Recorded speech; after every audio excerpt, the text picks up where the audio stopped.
Souvent oublié, parfois ignoré, le congé pour fractionnement est un petit trésor RH bien enfoui. Il peut pourtant enrichir la cagnotte de congé des salariés, mais comment? Je m'appelle Tanguy, expert en gestion des temps et activités, et dans cette vidéo, je vous propose une chasse au trésor RH. Objectif, découvrir ce dispositif méconnu et comment bien l'appliquer. Mais avant de partir à l'aventure, commençons par poser les bases. C'est quoi un congé pour fractionnement?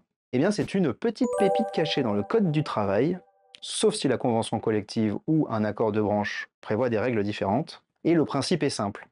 Si un salarié ne prend pas la totalité de son congé principal entre le 1er juin et le 31 octobre, il peut bénéficier de jours de congé supplémentaires. Mais attention aux fausses pistes. Si c'est le salarié qui demande à décaler ses congés hors période, alors le coffre reste fermé et le fractionnement ne s'applique pas. Passons maintenant à la question à 1 million. Comment sont-ils attribués? Eh bien, le congé principal comprend 24 jours ouvrables et doit en principe être encaissé entre le 1er mai et le 31 octobre.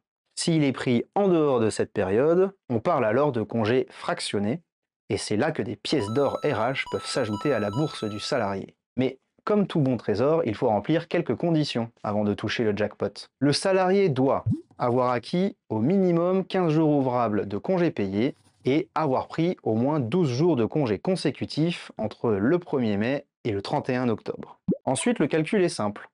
Si le salarié prend entre 3 à 5 jours hors période, il doit ajouter un jour supplémentaire à sa bourse de congé. Et s'il a posé 6 jours ou plus hors période, 2 jours supplémentaires viennent enrichir son butin de congé. Enfin, peut-on y renoncer? Alors oui, mais pas à n'importe quelle condition. Deux situations permettent une renonciation au jour de congé de fractionnement. La première, c'est par accord collectif. Un accord d'entreprise ou une convention collective peut prévoir l'adaptation ou la suppression de droits au jour de fractionnement. Et puis la deuxième, c'est par accord individuel. Le salarié peut renoncer à ses jours de fractionnement à condition d'en faire la demande par écrit. Cette demande, elle doit être signée et validée d'un commun accord avec l'employeur. Vous l'aurez donc compris, le fractionnement, c'est un levier qui est souvent sous-estimé mais stratégique dans la gestion des congés. Maintenant que vous avez la carte en main, à vous de guider vos collaborateurs vers ce bonus sans fausse note RH.